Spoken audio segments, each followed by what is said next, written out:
Well, here we are live on the Quiet Warrior Show. Welcome, everybody. My name is Tom Dutta, and I'm excited today to be with our special guest. And I will introduce him in a minute. Now that we're on live, you'll be seeing us across LinkedIn, Facebook, and YouTube. We're literally interrupting the airwaves to do this taping for the Quiet Warrior Show. Mr. Greg Scott is sitting back there quietly. And let me tell you a little bit about how we met. I wanted you to know that Greg is a cybersecurity expert. He's laser focused on his work. But we met through the work we do as authors, and he's written an incredible book called Virus Bomb. I read it. I was mesmerized. I wrote a high review for it. However, over the last little while, our relationship grew. I had some issues that involved cybersecurity in my business, and I reached out to Greg, and he was thoroughly helpful. And I thought, well, first of all, I want to know Greg's backstory. Why does he do what he do? What are his challenges he overcame to be where he is today?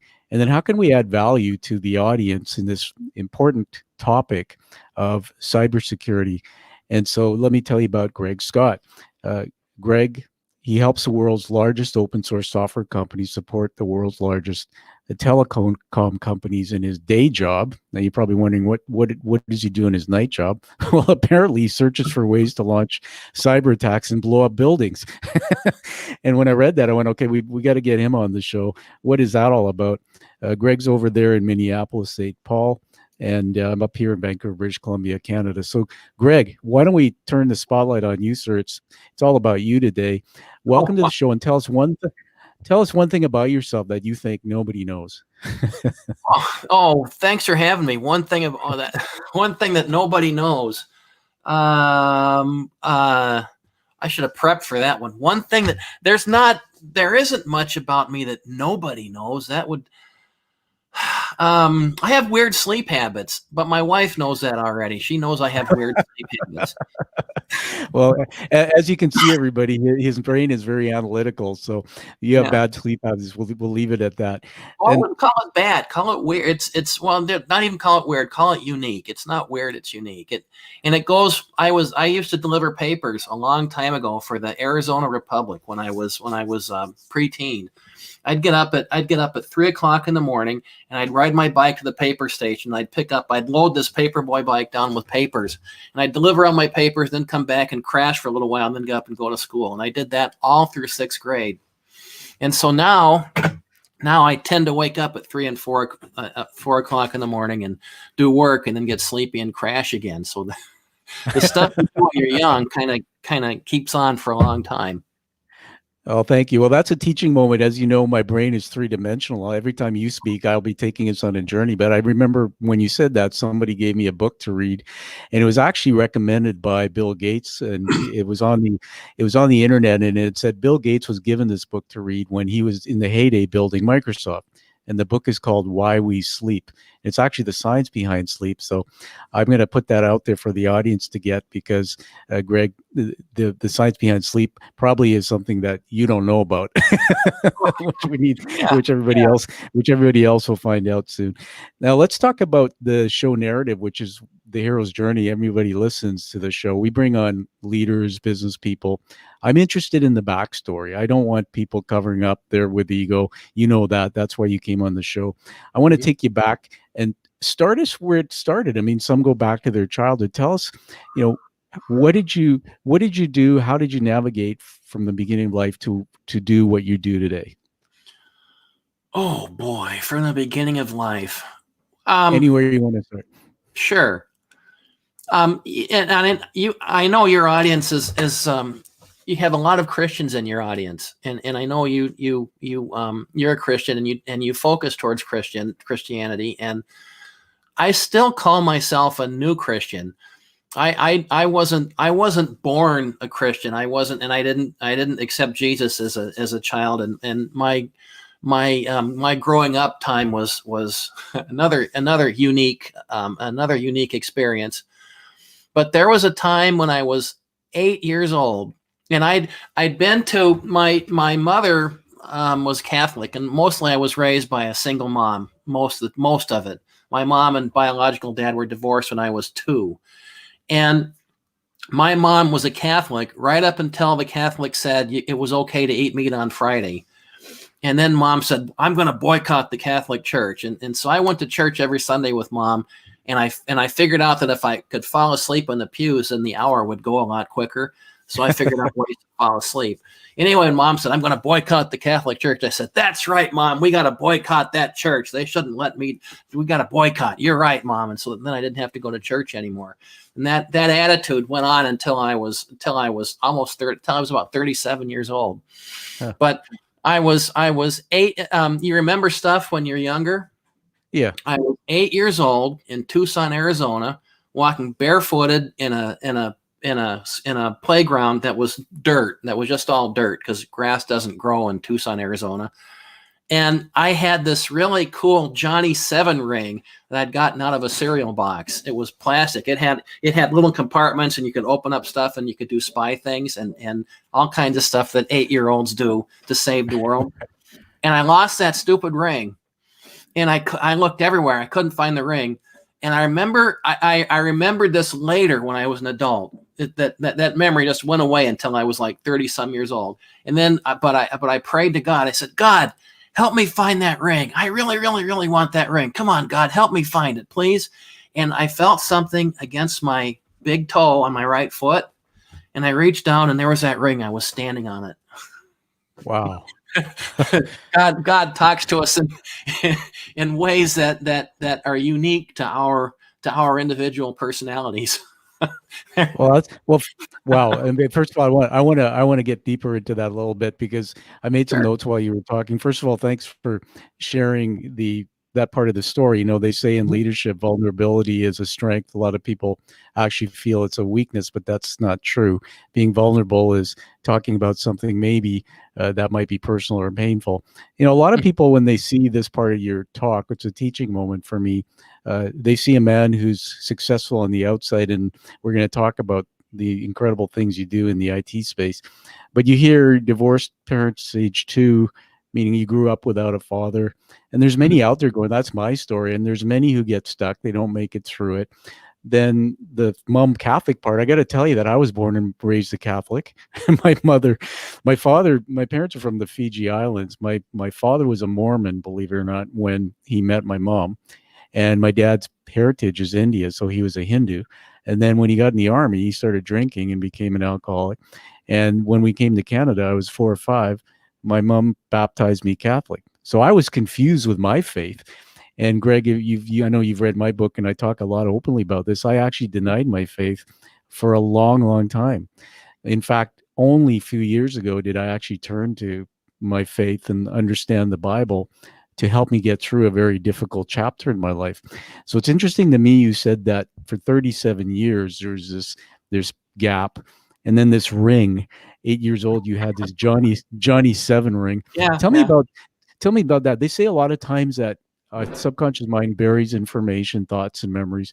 What was it about that ring what were the memories and thoughts attached to that ring, or what was the significance of you wanting that ring back and asking God to give me the ring? I don't know. When you're 8 years old, your toys are about the most important thing there are. And the way I interpret it now, so now I'm 63 years old now. So 8 years old was a long time ago. So I've had with more than half a century to think about it. I suspect that whole episode was a setup. I suspect that God made all of that happen start to finish in order to get my attention. And whether I buried the memory in my subconscious or not, we can let the psychologist argue about that. I don't have a clue. All I know is that memory came back one time when I was working on a church skit, believe it or not. And that memory just popped into my head, and I thought, yeah, that's a good thing for this character to do. Well, that was me. That was what happened to me. There's another time God got my attention. This was in 1990. It was in April 1993. Wow. So I would have been 36 years old. Yeah. And we had these 2 German Shepherds, and I was crashed in the couch because my unique sleep habits. Yeah. And one dog jumped up on me and had to go outside really, really, really bad. So all right. So I woke up and I took the dogs outside and we went back to the park behind our house. And it's a kind of a it hasn't been developed, and there's a pond and trees and stuff like that. And so I go back in this park all the time. And people had been talking to me about God for months, for years. My wife was after me, and friends of my wife were after me, and everywhere I go, what do you know about Jesus? And well, I don't know. And I was an agnostic and proud of it. I was not an atheist because I knew the difference. Atheist, there is no God, and agnostic says, well, maybe there is, but prove it. That's really, really short summary. Yeah. So I was out there, and there was no other human being anywhere near me for forever, and so I could do stupid stuff. Nobody would see it. So I started asking God questions because I said, hey, God, if you're really there, come on, how about it? There's nobody but me here, just you and me. I'm it. There's nobody. So why don't you just show up, carry some rocks, and say something really important? I just totally a smart aleck, And my dogs were off wandering around doing their thing. And one dog came back. She'd rolled in something dead, and I could smell her for as far as I could see her. And I said, God, did you do that? And then I said, tell you what, if you want me to believe you exist, if you want me to really believe that you're real, then show up right here, right now. Just show up. And I looked around, nothing happened except for this voice in my right ear. And it said, you're not ready yet. That's all it said. That was it. You're not ready yet. That was it. That was it. Well, I looked like that. There was nobody there, just this voice in my ear. You're not ready yet. Yeah. I mean, as I hear these stories from you, one more story on faith, and then we'll jump into the next part of the story. And sure. I was, as I've said before on my show, it's not a show for any religious denomination. It's actually revealing that many business people are faith-based people. And we learn from the Bible. This is what my understanding is. The scriptures are written. It's God's story, not mine. And I'm not supposed to be him. I can never be him. But it's like reading a textbook and applying it in your business. I now read the scriptures and I have others interpret them for me and then take lessons out of it. Here's an interesting one I want to share with you as a teaching moment on the show for everybody else, because you got me into the story of Jesus a bit. And that Dan Rather, I used to watch 60 Minutes growing up religiously because of my father. He used to have it on, and it's an American show, and Mother Teresa was on. And I remember, so I was watching a pastor on the weekend, and he brought this up, and he said on that interview, Dan Rather asked Mother Teresa, he said, look, he said, I have to know, because out of everything you've done, he said, when you pray to God, what are you doing? What are you saying? And I think the answer that she gave was, I'm just listening. And of course, everybody knew the next question Dan Rather was going to ask, because you could probably be thinking it now. Well, Mother Teresa, if you're listening, what is God doing? What is he saying? And she said, well, he was doing the same. He was just listening. And Dan Rather apparently got really perplexed. He, as a journalist and broadcaster, he didn't know what to say. And then she butted in, so he wouldn't be uncomfortable. And said, "And if I have to explain that to you, then you don't get it." And it really opened up to me. And what I learned is, and I have just learned as a breakthrough, just literally this month, is that praying is having a relationship with someone or with God. It's being together. You can sit in a room, like I say to my wife sometimes, like we can just sit in a room and I can feel you and we're together. And that's what prayer really is. It's private. It's not public. And sometimes it's just being together in the present. So amazing that you have that. I'm going to call you Johnny 7. We might even name this show. Or it could be Lord of the Rings. I mean, yeah. No, Johnny 7, he was a pretend soldier back in that era, and he did all kinds of heroic stuff, as I recall. Yeah, amazing.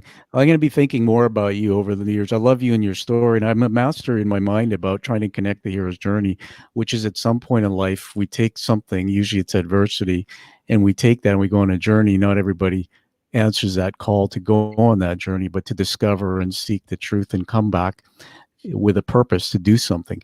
And so far I see at age 2, your parents divorced. It had to be difficult. You navigated through that. You denied your faith, whether it was confusion or whatever, Mm-hmm. and you lost this ring. And 37 years later, you, for some reason, reached out to God and said, I need that. I want to find that ring. The ring came back, and Mm-hmm. then you had another moment. So I think your journey is just unfolding. Let's get into the actual work you do, which I'm fascinated by, Greg, and that is you wrote a book called Virus Bomb. Everybody, you got to get the book. We're going to talk about where you can get it. You And bet. it's a novel. There it is, Virus Bomb, beautiful cover. Morgan James Publishing. We'll give a shout out to them. Yep. And I was fascinated by the book itself, but then I realized that the author, the man behind it, you're an expert in the area of IT. And just so you know, my background as a CEO, I ran a company that had an IT shop. We had proprietary software we sold. And I started experiencing back then what I was afraid of, and I am today. This whole topic of IT and cybersecurity scares the hell out of me. And as I was mentoring and coaching in the business world, I found a lot of executives, top level CEOs of business owners who just don't get it, who don't have proper protection on their email servers. I'll give you one example. Just recently, confidentially, I was working with an organization that had a what do you call it? Where they attack and they ransom. They Ransom. were. Yeah, and basically they lost 2/3 of their email and they were held ransom. The police were involved. They had an inside IT security person on staff, and the board didn't know really how to deal with it. The CEO was trying to just put out fires. I'll just give you a couple more, and then we'll Classic turn it story. back. Happens all the time. Yeah, I want to give you one more example, and we'll turn it back to you to help us understand. Uh, just recently, and everybody, I reached out to Greg because I trust him. He's an American. He's a friend. I had nobody up here I trusted who was knowledgeable. Somebody got into my email server that I have for my company and set up some rule to transfer almost 200 emails. It was done to some external domain or website. I was horrified. And for a while, Greg, I told you my computer was flashing like a ray of light, almost flashing like a document opening and closing. And I would be watching TV, and I'd see this out of my peripheral vision because my computer's beside the TV room, and I just ignored it. Well, when I found out that somebody had actually done that, it scared the hell out of me again, thinking how close we are to losing everything. Last one, I guess, came to mind now. I have a good friend, and I think I reached out to you on this, who is a world coach at a very high level, and it was going through the same thing. Somebody, for some reason, got in and may have hijacked all of their information. They were scrubbing hard drives and servers and trying to recover everything. So let's get it back into this story. So you came through this thing as Johnny Seven, and there you were. What made you go to university, get your math degree and the education you had, and then did get into the field of IT? Help us go from that point to School. cybersecurity. Okay. Well, I'm personality things. I'm a natural hustler. You probably knew that already. Yeah. And that goes back to a long time ago when my mom and I lived we lived in a campground in New Mexico. When we shuttled between this campground and Albuquerque, and they told us that in the 60s we called Native Americans Indians. That's what we just said. And there was rumors that there were lots of drunk Indians that wanted to take advantage of people. So here's a single woman and her 9-year-old skinny son. That's about as vulnerable as it gets. Yeah. And this is why this has nothing to do with technology, but it all fits in. So I woke up one morning. I slept in the back seat of the car, and I could stretch out because I was a lot shorter then than I am now. And I woke up, and Mom was out on the road out here talking to some guy, which was weird because we're in a campground in Taos, near Taos, New Mexico. So I wandered out, and Mom's talking to this guy, and they're talking, and Mom looks at me and she says, "Oh, good, Greg, I'm glad you're up. Go get your father for breakfast." And I, what? There was no father. There's just me and Mom. That's it. And I said, "Huh?" She said, "Go get your father." And she gave me a look, and I went, "Oh, okay, Mom. Right. Got it. I'll go get my father." So I wandered off back past the picnic table and off to the stream and kind of back in the trees where no one could see me. And I started looking around for park rangers, is there anybody that's going to save us? Well, there's no park rangers. We're in the middle of nowhere. And so what am I going to do?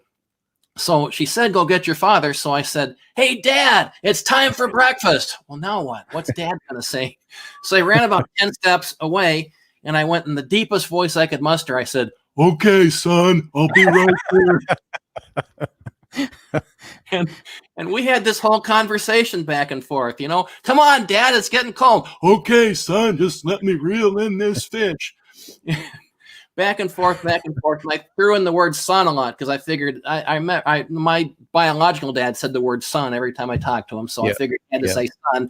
So I said all that stuff. And then after a little while, I wandered back and Mom was standing there alone. And she had this kind of this funny look on her face.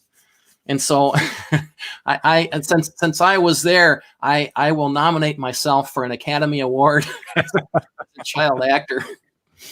So that's Greg hustling, and that also, growing up, and that's one story among many. And later on, mom, alcohol took over Mom's soul, and she married my stepdad. He had an alcohol problem too. So add all that stuff up, and that leads to trust issues. Yeah.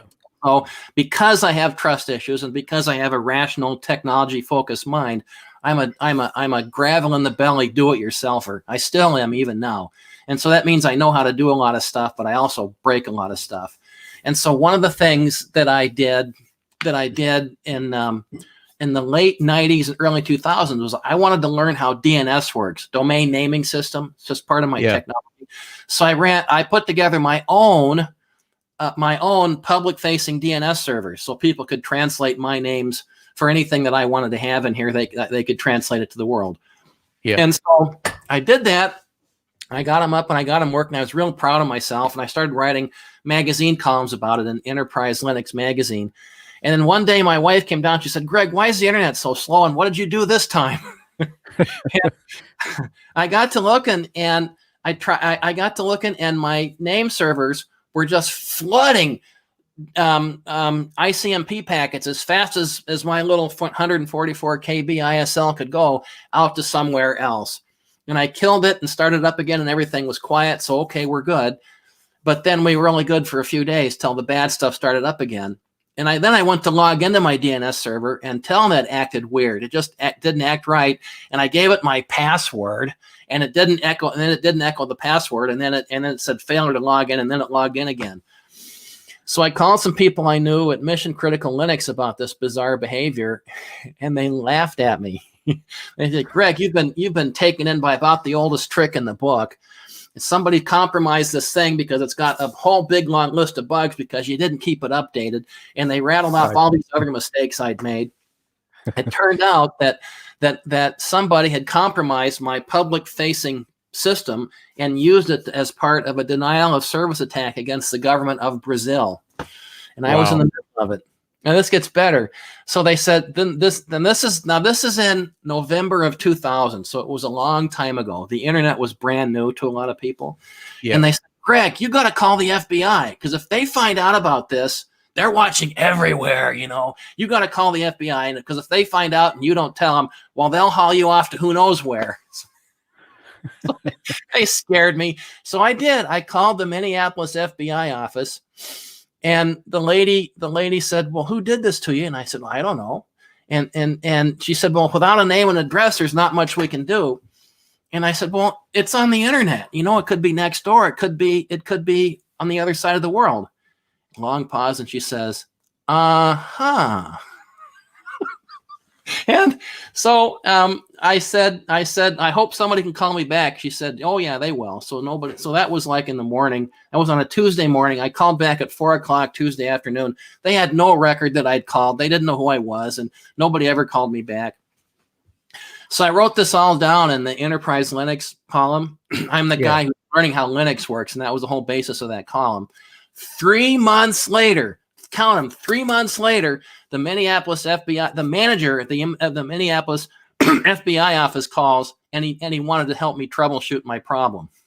because I'm Wow. as if I was going to shut everything down and turn it off and just wait in case the FBI might decide to call me back, you know. So I laughed at him and told him that that's okay. You know, I wiped it and rebuilt it and learned from my mistakes. That got me interested in cybersecurity, that incident, because somebody did it to me. Somebody out there invaded my house, and that made me mad. That made me mad. If you're a Star Trek fan, it made me want to chew neutronium. I was so mad. I decided I was going to learn how this stuff works, so nobody ever does that to me ever again. So that's where it started. And then I love. Yeah.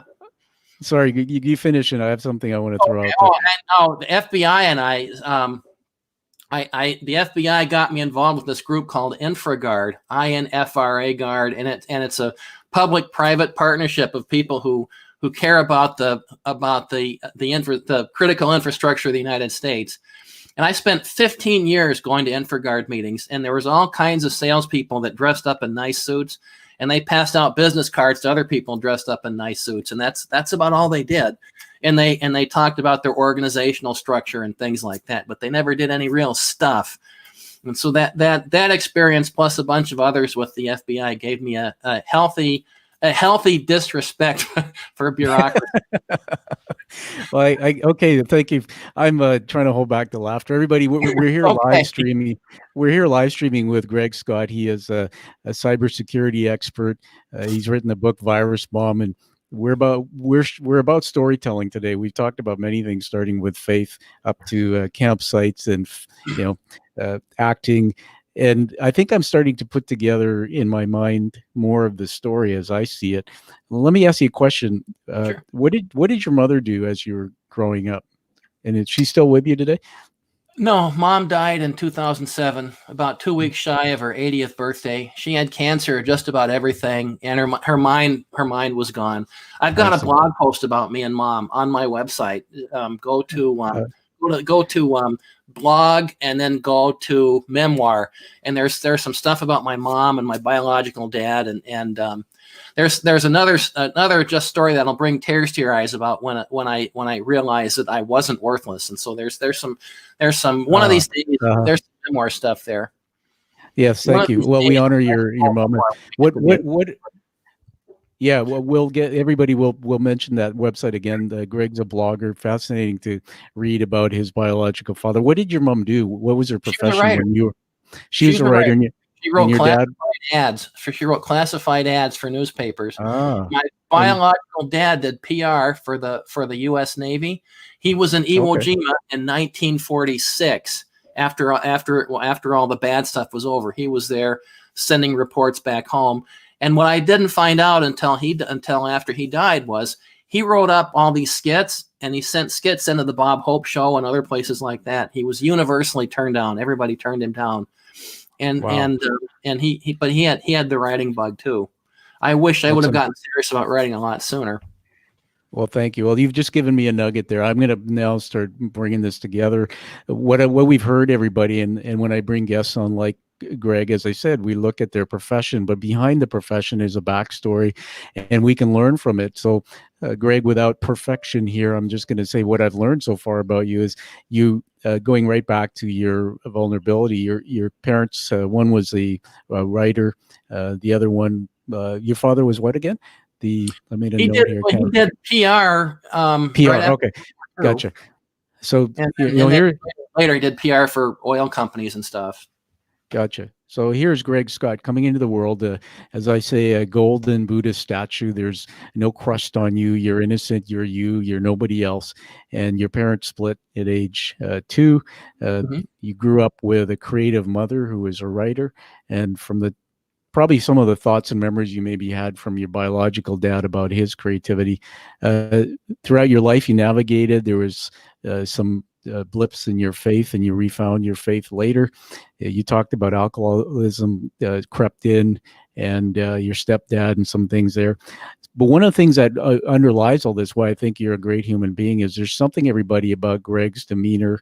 When I see you here, the energy in you, Greg, and your positivity. And I know you have to work at it every day when you say things like, I was worthy, because sometimes we're wired from feeling the parents left and all this happened because maybe it's because we're not worthy. Here you were, and you're resilient. I picked up in the park campsite story. What kid at that age would go into the bush and have a fake conversation with his father? I'd be scared out of my tree, man. But you did that, and you did that to protect. I was there. I look back on it, I still laugh. I gotta laugh, and if you missed that part of the story, everybody hop back on and listen to this again. But there you were, and you did this thing, which they don't teach you to do that. That's courage, that's resilience, that comes from adversity. And then when they look at what happened with the security or the IT story you just told, somebody took advantage of you. You wanted to find out why. You wanted, I'll say, restitution to prove what happened. And so I believe that there's this power in you, I call it your superpower, that came from adversity, where you've harnessed your resilience and your ability to help people who perhaps were wronged, or help people who perhaps can't help themselves. You're a natural teacher, and you use this style of energy, creativity, humor, which is really maybe covering up some of your own insecurity from a childhood and a story where you perhaps were searching for your own significance. That's your superpower. Yeah. That's your superpower, and that's why I kept saying to myself, his book was amazing. Why did you start writing so much later? And a lot of what I've just learned about you is that is your part of your passion, and you discovered that. They say people don't fulfill their passion for various reasons. It doesn't pay the bills, or maybe they never really discover it. But you're an IT guy with this unique set of skills, but you have this incredible backstory that's given you this resilience, and now you're turning to creative ways to help people. I've rambled a lot there, but I just wanted to get that out there, Greg. That to me is classic hero's journey. I love it, man. So let's go a bit further to the book. Tell us about Virus Bomb. You started writing. I can see why. Tell us about that book. Well, there's a lot. There's a lot of me inside Jerry Barkley. He's the main character. I'll hold that up again. Right there. There. Like there it is. Beautiful. It's a mirror image, so it's backwards. So Jerry, there's a lot of me inside Jerry Barkley. Although Jerry Barkley has the benefit of editors and do-overs, where I don't in the real world. The first book I wrote was a book called Bullseye Breach, and I was a rookie author, and I didn't know a whole lot about writing, but I just figured I'd just do one anyway, and I kind of learned as I went, and some of that shows when I look back at Bullseye Breach now. Bullseye Breach has a better title and a better scenario about how a cyber attack unfolds. That was its goal. I saw all these people that said we're victims of nation states, and so how can we defend against that stuff when nation states are attacking us? Well, that's just a lot of hogwash. You can defend yourself, but all these attacks, don't listen to this stuff. All these attacks are preventable. Every single one that I've ever read about, the OPM breach and the Target breach and the Home Depot breach, and just read any of the headlines. They were all preventable. They were all caused by people being careless at their jobs. Right. And why would we be surprised that bad guys are trying to attack us on the internet? We shouldn't be. Of course they're going to try to attack us on the internet. Of course it's our job to defend ourselves. I'll shout that from the rooftops. So I wrote Bullseye Breach because I had just been fed up with people's eyes glazing over when I tried to explain all the threats we're up against. So I thought, well, let's try fiction. Everybody likes fiction. Everybody likes a good story. I like to write. I'll see what I can do. So I wrote Bullseye Breach, Anatomy of an Electronic Break-In, and that's where Russian mobsters stole 40 million customer credit card numbers from a fictional retailer in Minneapolis named Bullseye Stores, whose logo was Bullseye. And this is the part where I'm supposed to say any resemblance between any characters, living or dead, is purely coincidental. Yes. I'm supposed to make sure I say that all the time. All right. So, but I wanted a better story. I found that I enjoyed writing that book but I wanted a better story with higher stakes. And Jerry Barkley, I kind of like that guy. He's a, you know, he's a middle-aged, bald-headed IT contractor, but he does have a good sense for how things work, and he has been through his share of adversity. He's no fool, but most people think he's a fool. And so I wanted to do a story where the stakes were way, way, way higher, and that's where Virus Bomb came about. In Virus Bomb, Jerry he's doing his thing with his customers. He's been up all night, and a customer calls with a problem with a broken computer, and so he looks at this computer and he finds out it's got some malicious software inside it. But then he finds out it's interacting with some other places it shouldn't be interacting with, and he digs deeper and deeper and deeper and finds out more and more and more, and gets more and more and more alarmed. And the more he tries to warn people, the more they ignore him. And that's right out of real life. You know, cybersecurity people like me, we shout warnings all the time, and people's eyes glaze over and they say, yeah, right, okay, it'll happen to somebody else, but not me. And so he gives these warnings, and nobody believes him until finally they think he's the attacker, and they throw him in jail, and he has to get out of jail, and then things get really hairy. So read the book, you'll love it. It'll keep you up all night. So Yeah, yeah, that's why I wrote it. I wanted a story with higher stakes than Bullseye Breach. well, it's fascinating. I want to say thanks, Greg, for writing it. And to everybody, I recommend highly you get it. I rated it 5 stars and posted that on Amazon. You can take a look at what I thought. The thing that you just said makes a lot of sense. I mentioned earlier in the show that I'm a business coach, was formerly a CEO running companies.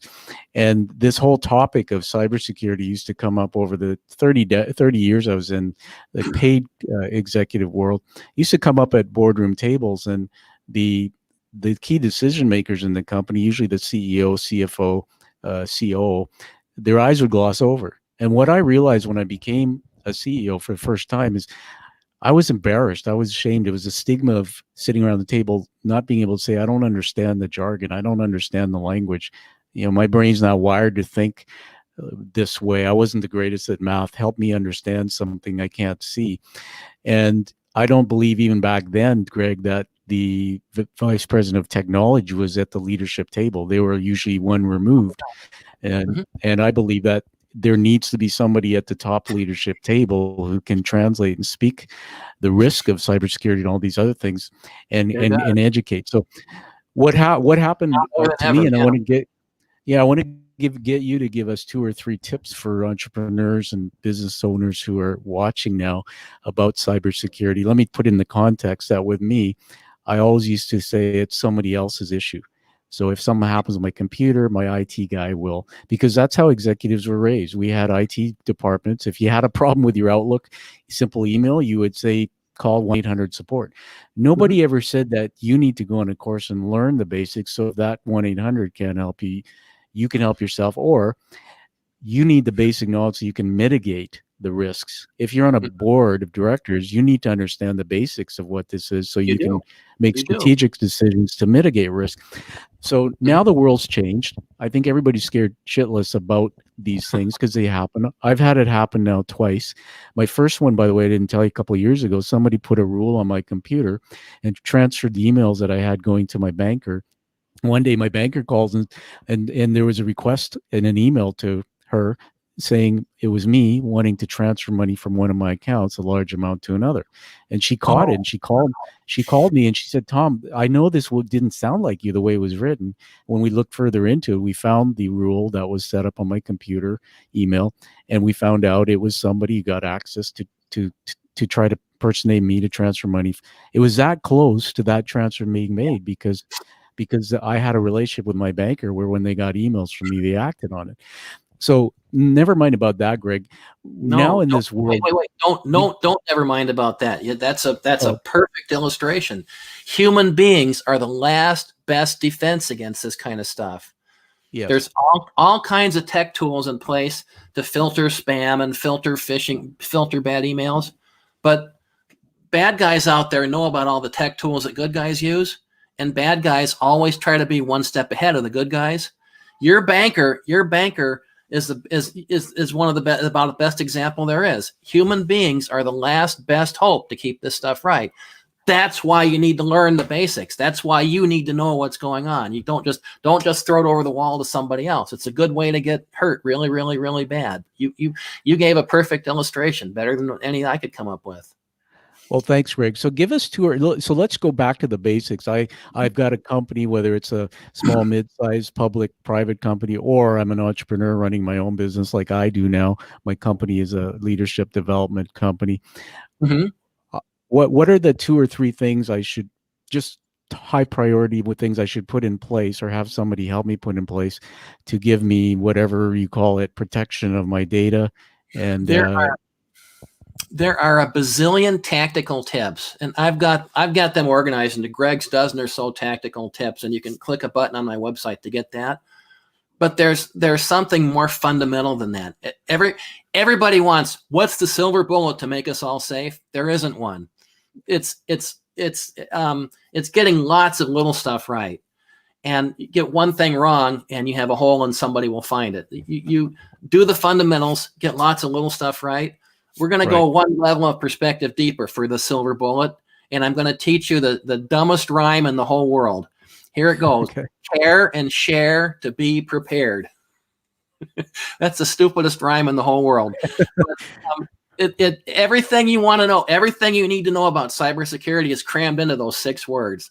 And that comes from an organization leader who told me years ago, what do I need to do to be safe? And I started rattling off all the stuff, and his eyes glazed over. And he finally just said, after about half a sentence, he said, Greg, just give me everything I need to know in 25 words or less. And everybody started laughing. Hey, put the tech guy in his place. Who needs to listen to this tech weenie? And so I walked away mad that day, but it took me a while to come up with that stupid rhyme. Care and share to be prepared. Care enough about the consequences of this stuff. Care enough about it to actually invest in it and learn what you need to learn. And then share everything you learn with everybody else and demand that all the other good guys share with you. So so what's the biggest thing? Sharing is probably the biggest thing. Here, good guys isolate ourselves. Every time you read about a cybersecurity incident, sooner or later in the article it says we're not revealing any details because it's under investigation. There's words to that effect. It's usually right after the sentence where the CEO says we take cybersecurity seriously. And if they take it so seriously, then why didn't they take the steps they needed? So bad guys spend all day probing good guys, and they spend all night collaborating with each other to make tomorrow's probes better. They just do. Go look at some of the underground forums out there, and there's all kinds of how do I rob these credit card numbers, or how do I steal this, or how do I find the vulnerability with that. A bad guy finds a vulnerability somewhere. Within a few hours, bad guys all over the world will know about it, because bad guys have the same internet that good guys do. But good guys don't collaborate. Good guys keep everything close to the vest, and we don't tell anybody else about what's going on. We don't tell anybody what we're doing. And so adopt open. Tell the whole world what we're doing around cybersecurity and why we do it and what the steps are, and subject all that to the gauntlet of public scrutiny. And you'll probably be embarrassed because somebody out there will find some gaping holes in what you do. So share everything that you do, all your steps. When you're an entrepreneur, write down your plan for how you're going to protect everything that's important, and share that with everybody else in the world, and listen to the feedback for how bad it is. And then incorporate the feedback and improve it and share it again. And then this next feedback might not have as many problems. Keep doing that until you can give feedback to other people about the problems they have. And when we do that, when we collaborate, we can all improve, and we can stop making the same mistakes over and over and over and over and over again. And that philosophy of adopting open, that's 100 million bazillion times more powerful than any single one tactical tip I can give you. And we all know, keep up your patches, and if it's too good to be true, it probably is. And the Nigerian prince is fiction, and we already know all that stuff. But there's deeper things you can do too. And so keep up care, adopt open, care and share to be prepared, adopt open. That's the silver bullet. That's awesome. I want to just riff on that a bit back to our audience. This is a teaching moment, everybody. Go back and listen to this part of the show. We've been talking about with Greg as we move to wrapping up shortly about what can we do as entrepreneurs, business owners, public-private company owners to understand not only cybersecurity, but the world of IT and really educate ourselves. Greg gave us a few things. I want to read it back here. Care and share to be prepared. Those six words sounds like a Dr. Seuss book, but I love it. Yeah, it does. Number Dumb it down, Greg. Okay, that's about as dumbed down as it gets, right there. I love it. Number 2, adopt open. Whoa, that is a big one. And I'm going to comment on why I didn't adopt open. Too. I'm going to comment on why I didn't adopt open when something happened to me. And number 3, collaboration. Once we've cared and shared to be prepared and adopted being open, we can then collaborate. Collaboration is part of adopting open. That's what it is. Share our wisdom with others. Here's the thing we're taught in business, and it's so parallel to this, Greg. Now that you've taught me this, it's a breakthrough in my thinking that in business, I've run companies and we have masterminds, we have collaboration, we have cross-functional teams. We are taught to share information and not hoard it. We're taught to do postmortems on things that happen. Whereas when this topic of something happened with IT security, I can tell you my experience. I just recently had a run-in again for the first time with Facebook, which you know about, where my account was disabled, cutting me off from the world of my marketing. And first thing was the stigma of it. I was ashamed. I thought I'd done something wrong. I thought I was fearful too, and this is my truth, of putting something back out there to reach out to my friends on social media, thinking that somebody's got a hold of my platform. And if I do that, they're going to attack back at me and something bad's going to happen. The same thing happened when I had this email situation. I was afraid that if I spoke up, the person who I know might be behind this might come and attack me. And there's all this truth. What I learned is when I reached out to Greg to deal with some of these things, all of a sudden I had a community. I had somebody around me who I could start sharing information, somebody who cared about my situation, and somebody could teach me. And I remember Greg said, do this, go into your back of your email server. And I was petrified because what the hell? I don't even know what that means. But Greg taught me to, Greg, you taught me, you didn't do it for me. You taught me to log in. And now I know how to log in and look at my settings in the back of my email server, which I've never learned before. And guess what? I had a friend a couple of weeks ago who was having problems. I said this. I said, have you got the credentials to log into your email server? And they went, what? I was teaching them now, passing on knowledge you taught me, so that they could start caring and sharing and learning, and that's gonna be a ripple effect. So if you get my drift, there's power in knowing that stuff, isn't there? That's right. And the bigger the community, the stronger. My advice is exactly what Greg's saying here. If you're under some type of cybersecurity attack or you've got some worries or concerns, reach out and build a community and learn, and then be able to share your wisdom. Don't keep it a secret, so that you can get criticism or feedback about your own limitations in your own IT plan. I love that, Greg. You've taught us so much. So last word to you before I wrap up is tell us where we can get a hold of that amazing book. Hold it up again, and you and your blogs and everything else. Yeah. Okay. Right. Yep. Backwards. It's perfect. Beautiful cover.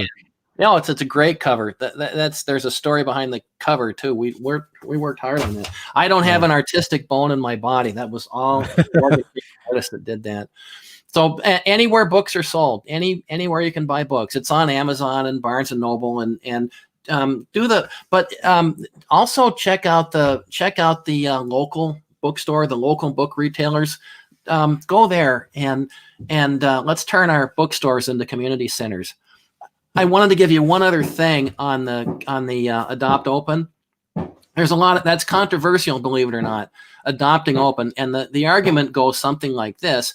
If I tell everybody what I do for cybersecurity, I'm just giving information away to people that are going to attack me, right? Why would I do that? You'll hear that a lot. That's why I say it's counterintuitive. And the answer is that argument goes back at least 160 years. Look up Alfred Charles Hobbs. He wrote a book about how mechanical locks work in 1852. That's not a typo. 1852. And in those days, nobody knew how mechanical locks worked, but except for locksmiths and bad guys. So Hobbs wrote this book telling the whole world how mechanical locks worked, and he caught a lot of grief for it. Their language was more formal in those days, but the grief he caught was, "You're just telling attackers how to do that." And he said, "No, I'm not. I'm leveling the playing field. Attackers already know this stuff. Now the good guys know this stuff as well." Wow. And it's just, if Hobbs were alive today, he'd be an internet security researcher. I'm just telling you. And attackers know a whole lot more about us than we think they do. And they probably know more about us than we know about ourselves. And the reason they do is they collaborate. We have to collaborate better than the attackers to level the playing field. And that's why adopting open is so important.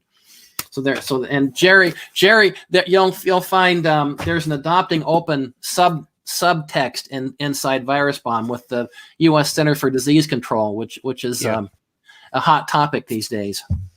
Yeah, absolutely. Adopting open, it's controversial, but it works. Greg, what is there a website or somewhere everybody can go to get your book and your body of work? I know you said that about stores, but your blogs and all that. What's your website? You betcha, as we say in Minnesota. www.d as in Daniel, dgregscott.com. And there's blog content. There's you can sign up for my email list, and so you get the cybersecurity tips, and you can find book information, and you can find some really, really, really cool character backstories. Read Jerry Barkley's backstory. That's a lot of that's autobiographical with a few twists and thrown in and different names and stuff like that. And memoir stuff if you want to find out about real Greg Scott, and I think there's up around 200 or 300 pages of content on that website now, and growing every day. part of what I do with my unique sleep habits. Well, thank you. That's fantastic. So everybody go visit that website. We'll put it in the show notes as we produce these shows to be released in the near future. And Greg, as I wrap up here, I always do this while you're speaking. I look at my paper and write some things down. I've got some words I want to honor you with. These just come to me. These are, I call leadership words from your story. The first is resilience, man. You're it. Number 2 is storyteller. You're a great storyteller, but it's the way I learn from you. Don't stop telling stories. Number 3 is your action. I looked at some of the things you talked about in the interview, how you push through adversity, but also today, how you fight for others who can't fight for themselves in the area of cybersecurity action. And then the 4th one is courage.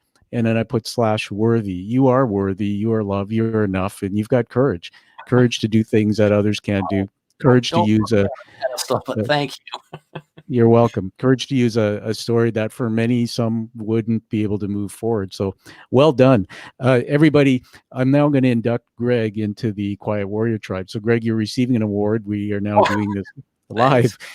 And if you look behind me, there's sort of this guy. He looks a little bit like me on the screen there.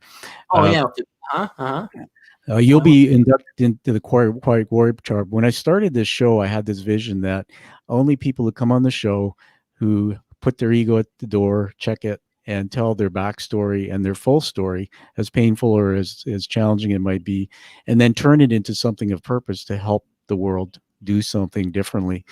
And you commit to continue to do that work for the rest of your life, and you're making an impact.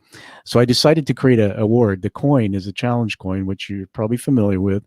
Started in World War I, by soldiers, carried them to commit to each other in community. Today, they're used around the world by first responders and other groups to create a community. The front of it has the art of my show. It's hand-painted, crafted, raised letters. The back actually has the hero's journey narrative drawn out by Joseph Campbell. Comes in a cherry box. And just know that less than 50 a year on a planet of 8 billion people will be given. And there are now some 165 coin carriers in 7 different countries, and you're now part of that community. And together it's a force where you're all changing lives. So welcome to the Quiet Warrior Tribe. Thank you. You're welcome, Greg. So let's wrap. Fingerprints, by the way. Totally off. Okay. You can do depth or you can do detail, but you can't do both from staring at screens forever. These are cheaters. These are my reading glasses, so I can see these little teeny tiny letters on the screen. But anyway, I got to looking and I found my fingerprints again. It was so cool. There it is. That's in the eyes of in the mind of a Greg Scott. Everybody, everybody, let's wrap up this. Been a lot of fun with you, Greg. Everybody, find this show on your favorite podcast channel where podcasts are found. Give it a high rating so we can honor Greg Scott's work and his story. And you'll be seeing this released soon with a YouTube premiere video. So live that true life with passion and purpose like you see Greg Scott does, and live the life that you deserve and desire. Greg, thanks for being on the show. Thanks for having me. I appreciate it. Had a great time. Thank you. Thank you, Greg. Stand by.